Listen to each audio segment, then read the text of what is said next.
Bismillahirrahmanirrahim. Assalamualaikum warahmatullahi wabarakatuh. Waalaikumsalam warahmatullahi wabarakatuh. Gimana kabarnya Bapak Ibu semuanya? Alhamdulillah. Sehat ya? Alhamdulillah. Oke, kita buka kegiatan kita hari ini dengan membaca basmalah. Bismillahirrahmanirrahim. Oke. Baik, saya ucapkan selamat datang kepada Bapak Ibu yang pada hari ini meluangkan waktunya, meluangkan fisiknya gitu ya, menghadirkan fisiknya untuk mengikuti kegiatan ini. Mudah-mudahan setiap langkah Bapak Ibu menuju ke tempat ini dinilai sebagai perjuangan untuk menuntut ilmu dan juga beramal soleh ya. Amin. Oke, Bapak dan Ibu semuanya, alhamdulillah semuanya saya lihat segar-segar ya. Tapi saya tidak tahu sebenarnya apakah yang terlihat di wajah itu sama dengan yang ada di hatinya gitu ya, yang ada di perasaannya gitu ya. Nah, oleh karena itu saya mau cek perasaan Bapak dan Ibu. Silahkan Bapak dan Ibu tuliskan perasaan Bapak dan Ibu pada pagi hari ini.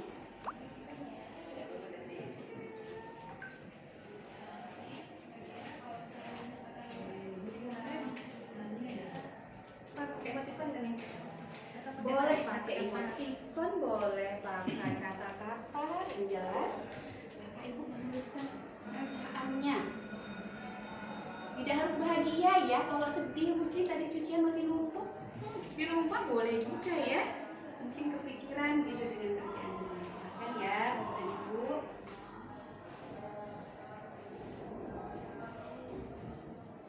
Oke, sudah. Alhamdulillah baik. Kemudian saya minta, sudah ya. Oke, sekarang kita akan berbagi perasaan. Pak Hatta, Iya. bagaimana perasaannya Pak Hatta? Bahagia. Oh bahagia, Masya Allah. Perasaan Pak Hatta bahagia. Kenapa bahagia Pak Hatta? Karena memang setiap bangun pagi harus bahagia terus Oh, ya, Kak, Masya untuk Allah. menghadapi peserta didik. Oh iya, mantap. Tersenyum untuk menghadapi peserta didik ya, harus selalu bahagia. Bu Ika, bagaimana perasaannya? Bersemangat Bersemangat. Kenapa bersemangat Bu Ika? karena banyak yang harus dikerjakan. Jadi harus bersemangat. Masya Allah, mudah-mudahan selalu bersemangat ya. Dan Bu Eka, bagaimana perasaannya Bu Eka hari ini? sama Bu, saya bersemangat. Oh, bersemangat juga. Alhamdulillah. Masya Allah, dengan mengetahui perasaan Bapak Ibu semuanya, bahagia, bersemangat, saya juga sangat bersemangat juga hari ini ya. Mudah-mudahan kegiatan kita hari ini bisa diberikan kelancaran serta kemudahan ya. Amin. Oke, Bapak dan Ibu, seperti yang sudah Bapak dan Ibu ketahui bahwa hari ini kita akan bersama-sama belajar tentang apa itu growth mindset. Nah, mungkin kita sudah dapat gambaran dari kata-kata growth mindset. Dituliskan seni mengajar pola pikir tumbuh agar lebih berprestasi dan terbatas. Jadi Bapak Ibu diharapkan dengan mengikuti pelatihan ini Bapak dan Ibu nanti bisa menjadi seorang guru yang memiliki pola pikir tumbuh supaya siswa-siswa kita, murid-murid kita berprestasi tanpa batas apapun latar belakang dan kepribadian. Are you ready? Oke. Kalau saya bilang are you ready? Pak jawabnya gini ya, ready gitu ya. Are you ready? Ready. Oke. Baik, mantap sekali. Nah, Bapak dan Ibu, kita bisa lihat kutipan kata-kata anonim berikut ini. Orang hebat bisa melahirkan beberapa karya bermutu, tetapi guru yang bermutu dapat melahirkan ribuan orang-orang hebat.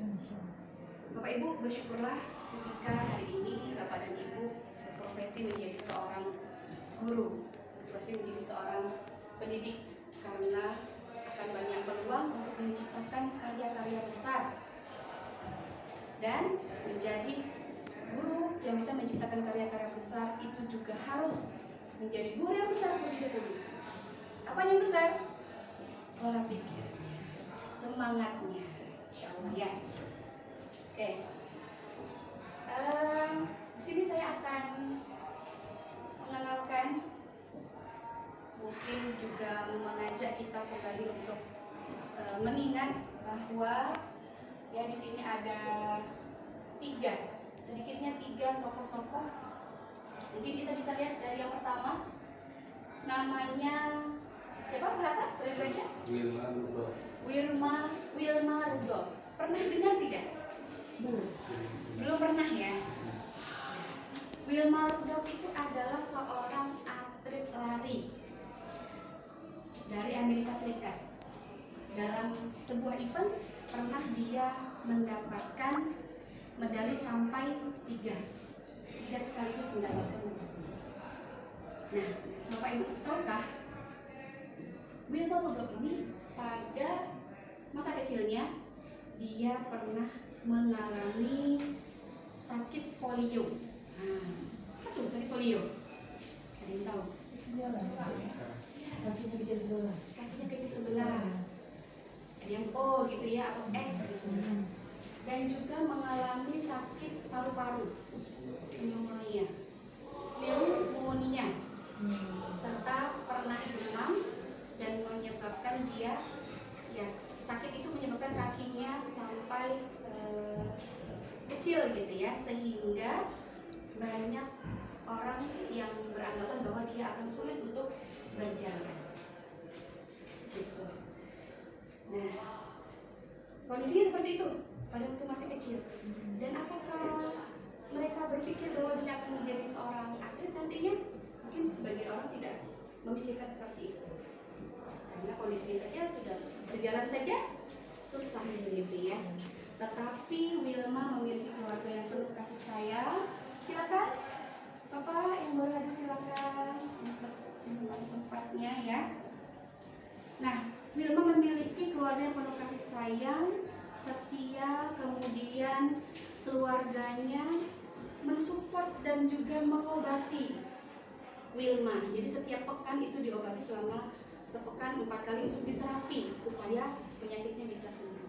Dan ternyata di usia SMA dia mulai aktif untuk beraktivitas gitu ya, dan ternyata dia menemukan potensinya ada di olahraga lari, dan beliau akhirnya memenangkan medali di tingkat internasional pada Olimpiade internasional. Ya, itu Wilma. Kemudian kita juga kenal pahlawan kita, Raden Adjang Kartini. Kita udah kenal semuanya. Ada yang bisa bercerita mungkin sedikit-sedikit dari teman-teman semuanya, Bapak Ibu semuanya, tentang Raden Adjang Kartini? Bagaimana?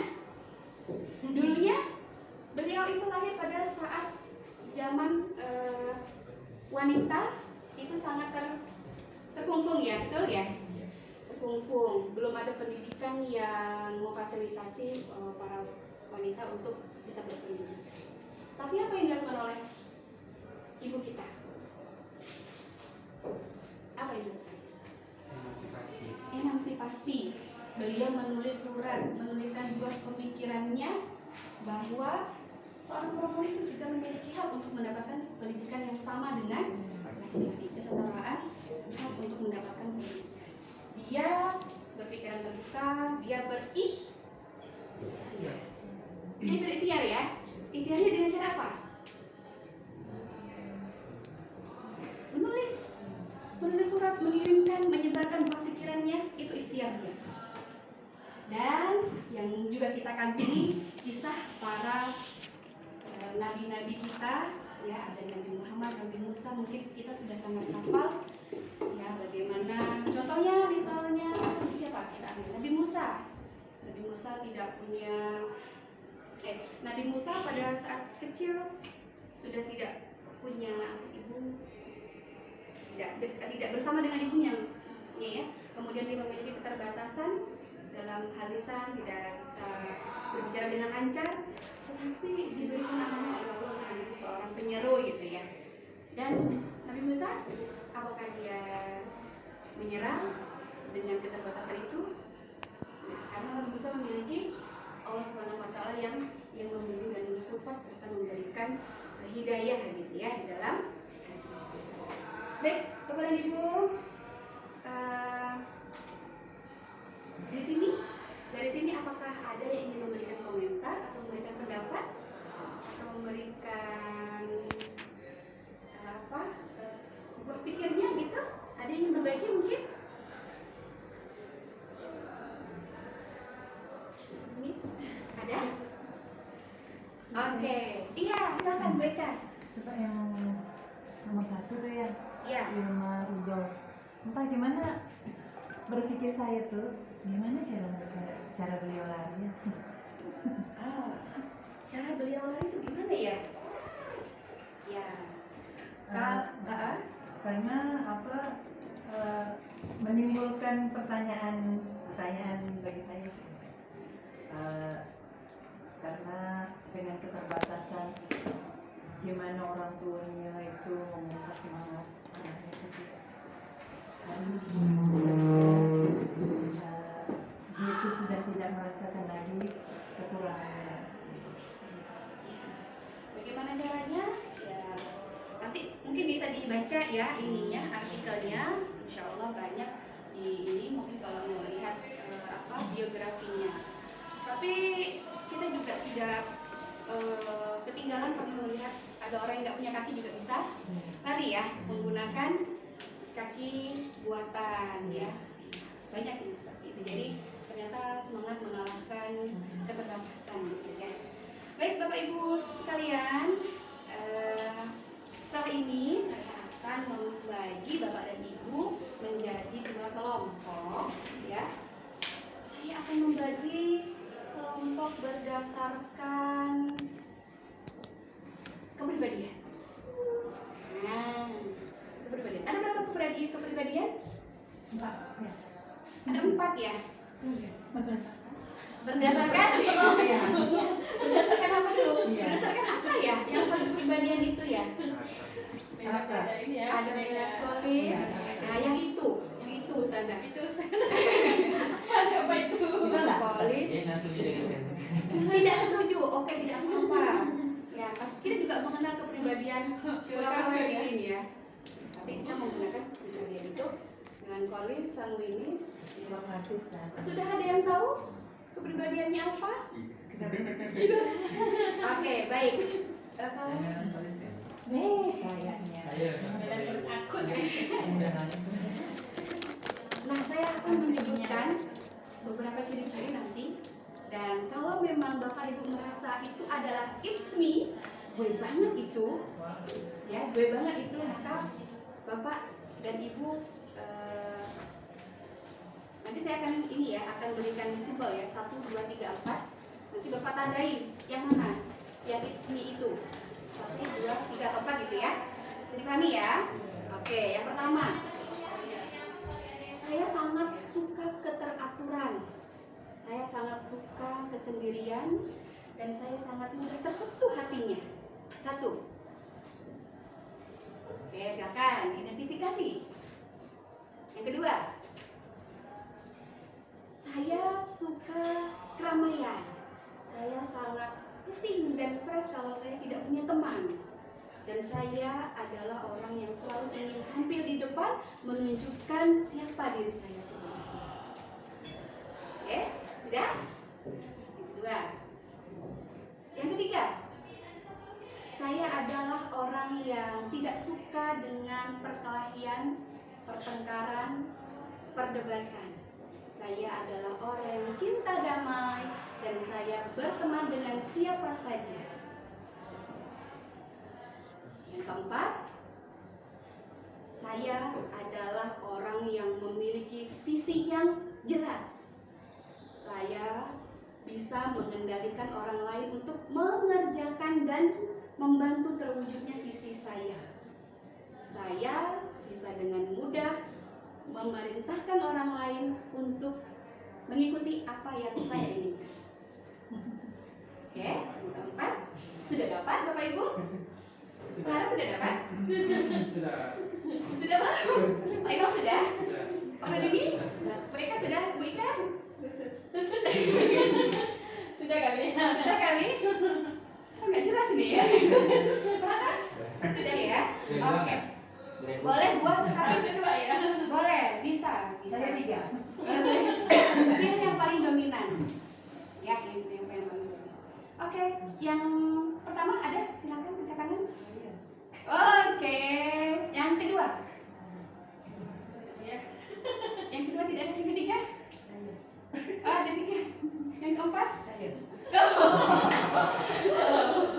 Masya Allah. Yang pertama tadi kepribadian apa? Keteraturan. Ya. Udah nggak sentuh. Melankolis. Yang kedua.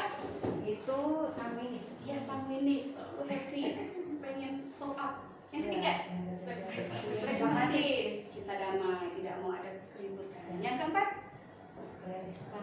Oke, baik. Nah, tadi sudah ada, tadi yang melankolis ada 3 ya. Silahkan bergabung sesuai dengan kepribadiannya. Bapak berarti berdua ya? Siap. Oke. Gini aja, Bapak tadi yang kedua juga? Saya 1 sama 3. Satu sama 4. Oke, berarti ini satu kelompok saja.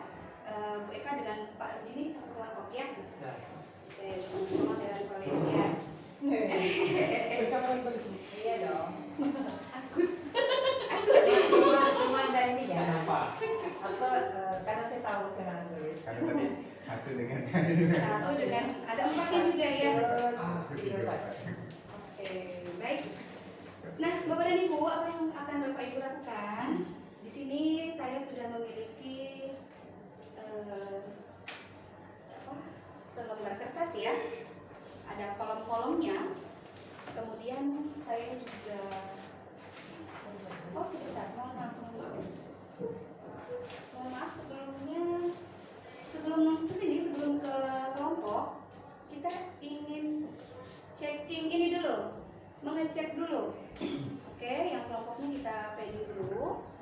Kita akan cek dulu sebenarnya kita itu ada di mindset yang mana ya. Situ sudah ada 10 pernyataan. Silakan Bapak Ibu checklist berdasarkan pernyataan yang it's me tadi ya. Oke.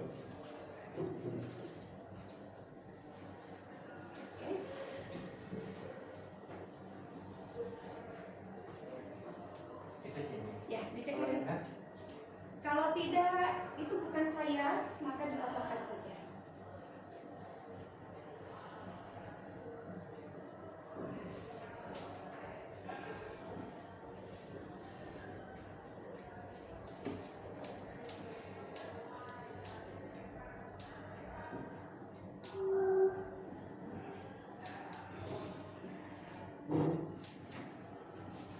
Sudah?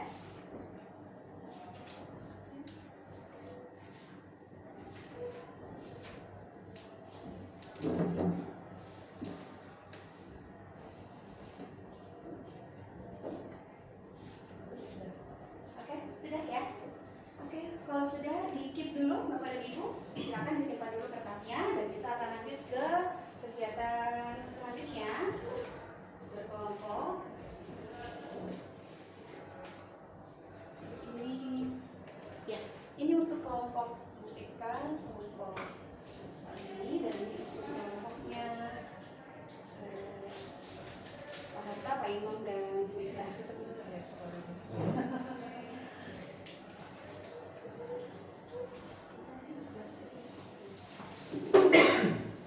Nah, di situ kan ada kolom-kolomnya. Silakan Bapak Ibu lihat potongan-potongan kertas itu, kemudian Bapak dan Ibu tempelkan. Nah, tempelkan di kolom yang sesuai. Oh, hasil berdua. Hasil dari Tapi mana kan boleh di sini kan? Iya.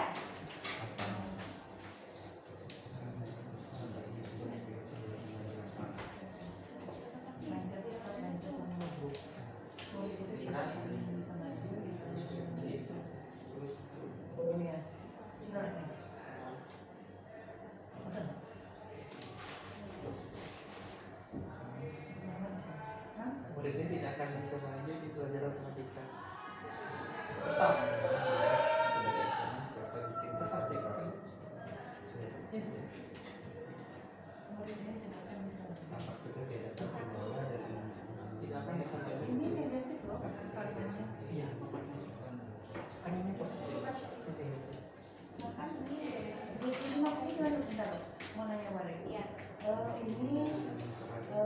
ini contoh, terus kita pasangkan di sini. Iya.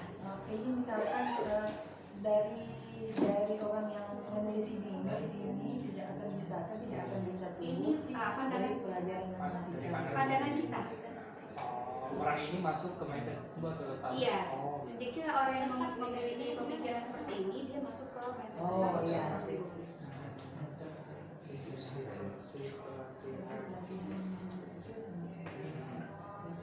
Oh, merah. Sebenarnya mungkin di sini ada antara ini dengan ini konteksnya sama. Jadi nanti di ini aja. Oh, berarti semua terisi ya? Iya, semuanya terisi. Berarti tadi sesi pelatihan guru itu sangat membosankan.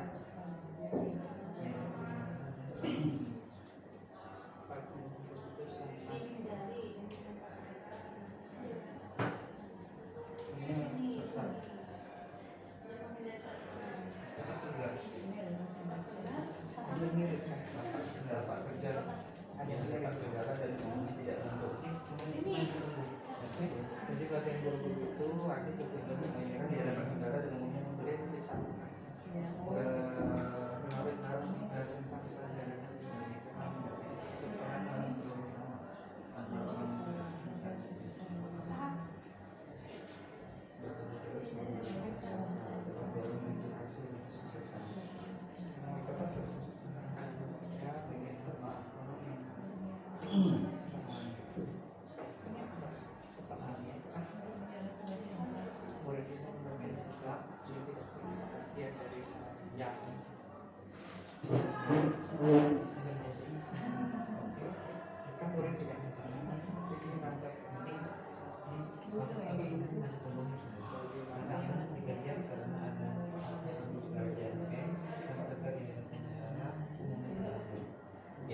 pelajaran di situ. Ini juga sama bagaimana saya bisa memanfaatkan matematika. Oke, sudah selesai? Kelompok apa namanya? Kelompok greget. Oke, kita lihat singalan polis. Jangan kalau situ kerjanya lama loh. Tapi ya, iya. Betul. Tidak apa-apa, tidak ada yang salah dari Yang singalan ini polis. bahasa.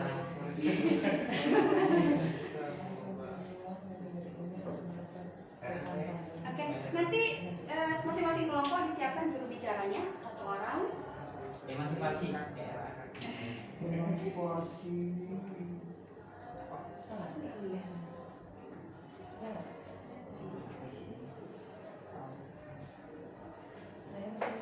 Lewat kelas nggak apa-apa.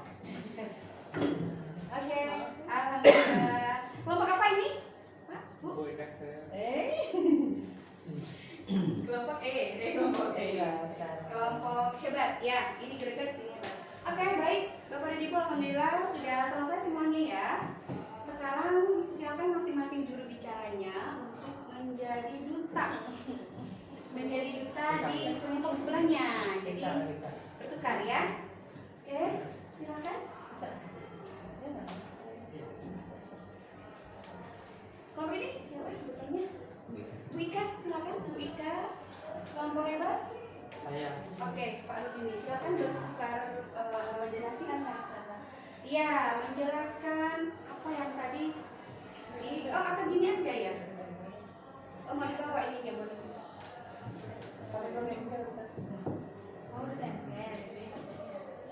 Ya, tapi tidak ditempel tidak apa-apa ya.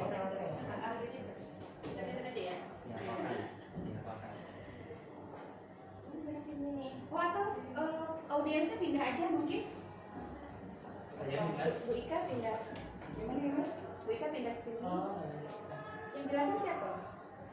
Oh, dirimu jelasin ke Bu Ika berarti ya? Jelasin ke mereka. Atau di forum. Di forum. Jadi nggak apa-apa, gitu aja. Pak Rudini menjelaskan ke sini. Oh, Pak Rudini di sini. Iya, jadi jawabin bersamaan. Oh, Iya. Berarti itu berdua ya.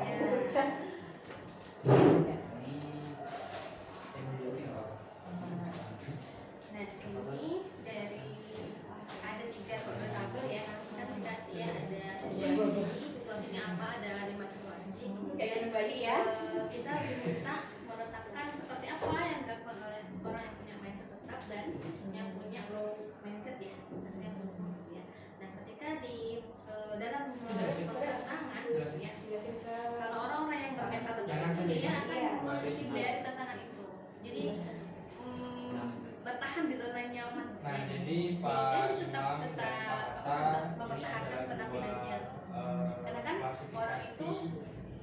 benar berpikir, bisa jadi karena dia itu nggak melakukan apa-apa.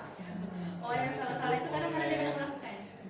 Jadi orang-orang yang mindset tetapi dia lebih memilih pengembangan untuk diri, jadi terlihat benar. dia mengklasifikasi Sehingga dua cara tantangannya selalu berpikir, benar. yaitu Nah, sedangkan orang yang dengan mindset mempunyai tetap mindset tumbuh atau dia akan mindset memanfaatkan tantangan mindset itu atau untuk menjadikan mindset menjadi tumbuh sarana atau belajar growth dia. mindset.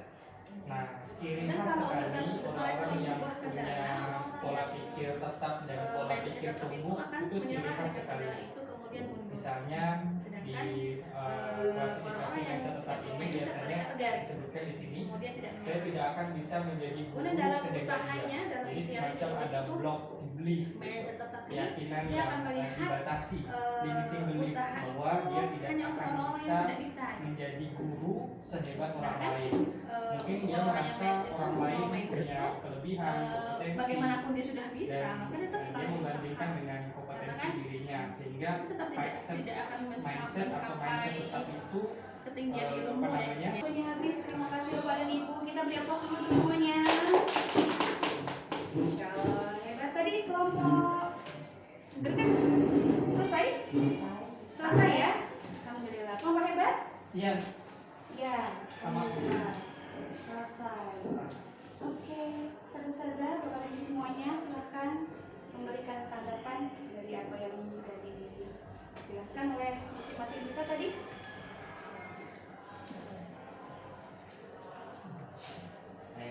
Ya, Pak Imam, silahkan Pak Imam. Tadi penjelasan dari Bapak Abu ini keren sekali, bagus sekali terkait dengan open minded dan apa sih? Mindset tumbuh dan mindset tetap ya. Yang kita lihat di situ ada dua karakter manusia yang berbeda, dua pola pikir yang bertentangan gitu ya. Yang itu harus kita pilih-pilih dan kita tentu harus memilih yang mindset ini bertumbuh. Dan yang kita melihat siswa dari berbagai sisi. Kalau tadi ada siswa mungkin yang dianggap nggak bisa, pasti nggak bisa membangun sikap pesimisme, maka di mindset yang bertumbuh itu dia harus membangun optimisme atau bahkan dia membuka opsi lain bahwa anak ini mungkin punya bakat di bidang lain. Saya rasa pola pikir seperti ini yang harus dibangun antara Sip. Bagus, terima kasih Pak Imam. Oke, Bapak dan Ibu, alhamdulillah tadi sudah ya diskusi dan kita sudah juga ada satu yang menyampaikan pendapatnya atau insight-nya. Dan sekarang saya ingin Bapak dan Ibu bercerita tentang pengalaman yang paling mengesankan pada saat sekolah dulu, baik di SD ataupun sampai kuliah, yang saya persempit saja ya pengalamannya, yang berhubungan dengan guru. Ada hubungannya dengan guru. Oke, sudah dapat? Ya, Pak Hatta silakan. Ya, mau cerita sedikit ya kepada teman-teman sekalian tentang guru ya. Ya. Boleh terinspirasi dari guru ya punya saya ya. Ya, jadi sebenarnya saya menjadi guru itu memang dari kelas 2 SD. Jadi waktu itu memang terinspirasi dengan guru SD kelas 2 ya. Waktu itu kan memang salah satu bisa dikatakan waktu masih TK dengan SD kelas 1 itu paling malas untuk sekolah, karena memang dulu kan sering dicubit kalau udah hafal doa, dicubit segala macamnya, dan akhirnya itu yang membuat malas untuk masuk sekolah. Dan pada saat kelas 2 dapat guru kelas yang sangat luar biasa sekali, yang sabar sekali, nggak pernah marah segala macam ya. Jadi pembelajarannya itu, jadi waktu itu sempat terpikir, oh kepengen jadi kayak beliau kayak gitu, karena dengan sabarnya. Dan disitu kan memang dari situlah yang dari pada saat saya malas-malas belajar, disitulah titik temu saya yang akhirnya rajin untuk belajar, semangat untuk sekolah, dan sehingga cita-cita itu memang menjadi keinginan jadi dari kecil. Dan lebih uniknya sebenarnya kalau di keluarga itu kan banyak sepupu ya yang di bawah-bawah, akhirnya suka ngajarkan mereka kayak gitu. Pada saat mengajarkan mereka untuk berbagi dengan mereka itu ada kebahagiaan tersendiri. Makanya sampai konsisten ya, sampai di SMP SMA ditanya terus cita-citanya mau jadi apa, cita-cita tetap menjadi guru.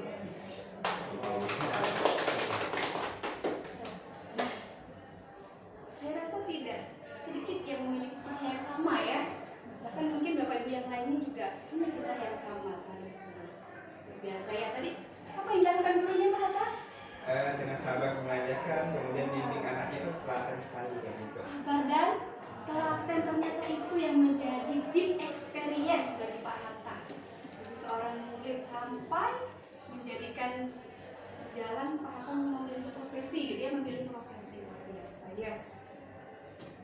Oke, Bapak dan Ibu, sekarang silakan Bapak dan Ibu berdiri, kemudian berhadap-hadapan. Ya, ya bertiga.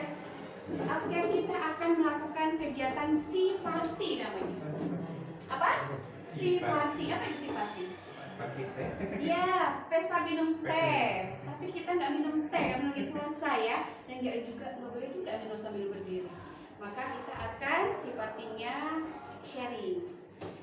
Silakan masing-masing nanti selama 15 detik menceritakan apa yang tadi sudah didapat, kepada temannya. Nanti setelah 5 detik berlalu, teman yang satunya gantian gitu ya untuk menyampaikan apa yang tadi sudah. Oke, siap Bapak dan Ibu? Ya. Are you ready? Ready. Oke. Kita hitung dari, silakan dipilih dulu ya yang mana yang 15 detik awal. iya. Boleh. Silakan yang mana dulu? 1, 2, 3. Tadi saya inspirasi dari ini ya, salah satu poin yang disampaikan Pak Rudi tadi bahwa ada bagian dari sifat orang yang mindset yang tumbuh itu dia menjadikan orang lain sebagai inspirasi bagi dunia bahwa selama itu orang lain bisa menjadi salah satu 3 detik lagi. 3, 2, 1. Oke, silakan bergantian.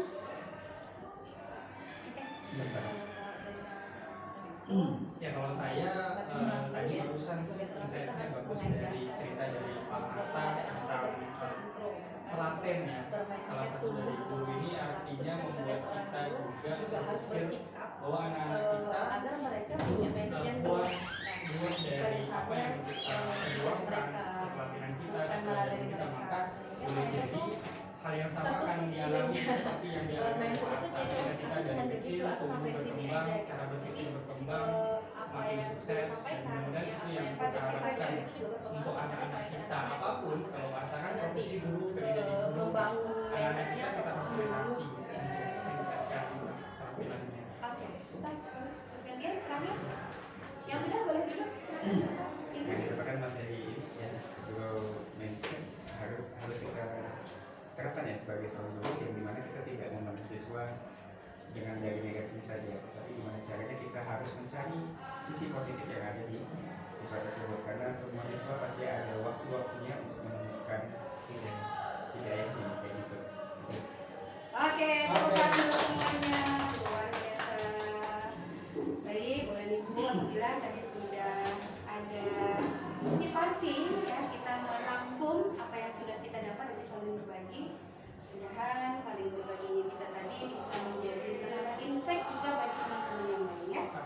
Oke, Bapak dan Ibu, sebenarnya kalau kita lihat dari konsepnya ya, seperti tidak perlu juga ada definisi seperti ini. Kita tadi sudah bisa merumuskan apa sebenarnya konsep dari mindset tetap dan juga mindset tumbuh ya. Oke, mindset tetap adalah keyakinan bahwa kita lahir dengan daya dan kecerdasan dan kemampuan yang tetap.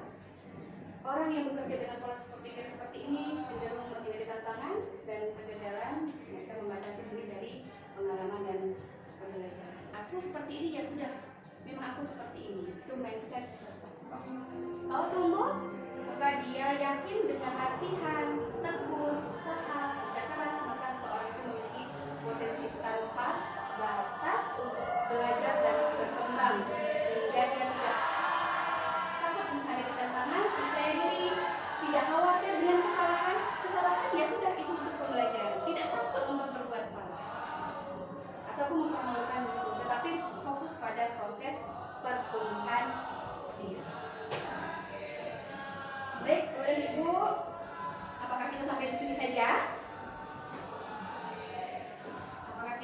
cukup sampai tahu saja? Tidak. Tidak. Maka Bapak Ibu, kita saat sekarang mari kita sama-sama membuat target dalam diri kita, target untuk berpikir tumbuh menggunakan kata kunci SMART. Spesifik,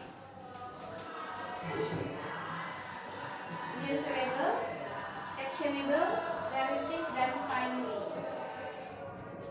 Terus deskripsinya khusus targetnya apa yang mau kita rubah, apa yang ingin kita kembangkan, pola mindset tumbuh kita, boleh dalam mengajar terhadap anak didik kita, boleh terhadap diri kita sendiri, boleh terhadap keluarga, mungkin anggota keluarga, silakan bebas.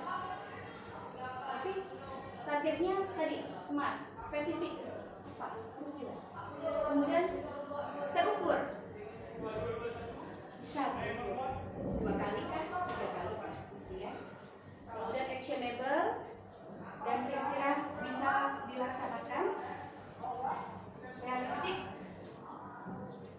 Realistis dengan siapa saja. Untuk mencapai target itu apakah bisa sendiri atau memerlukan dukungan dari orang lain, semisal guru kelas, guru piket mungkin, atau wali kelas kalau kita posisi bukan sebagai wali kelas. Kemudian ada waktunya, mungkin bisa seminggu, 2 minggu, bulan.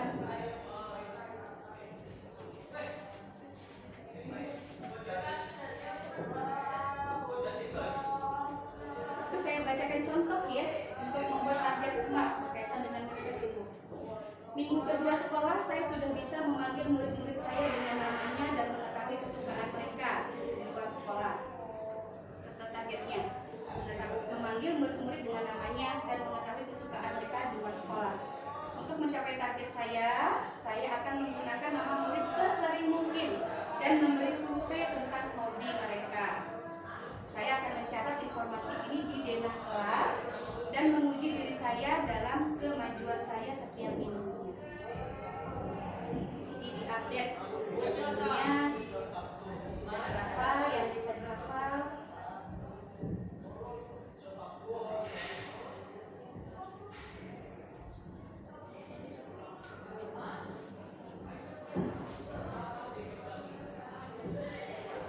Targetnya bisa dalam sebuah paragraf seperti ini, tapi bisa mengukur atau terdapat kelima komponen ini.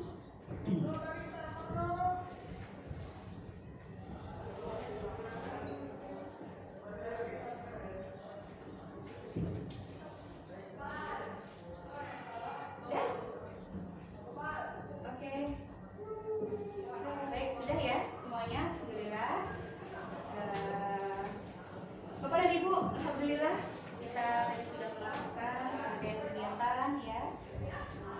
Sekarang saya meminta Bapak dan Ibu memikirkan satu buah kata saja yang menggambarkan apa yang Bapak dan Ibu dapatkan dari sekian banyak kata tadi yang kita dengar dan kita keluarkan.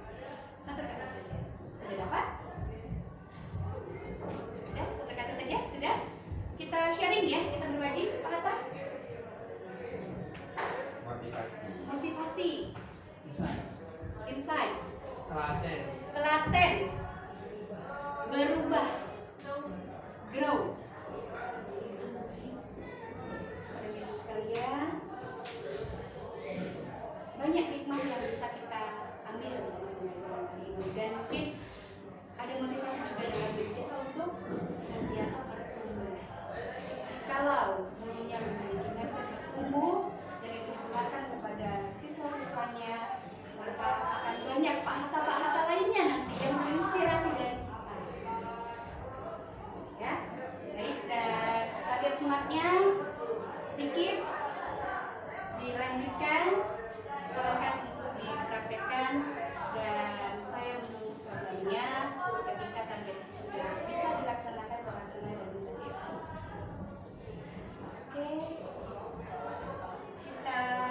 pertanyaan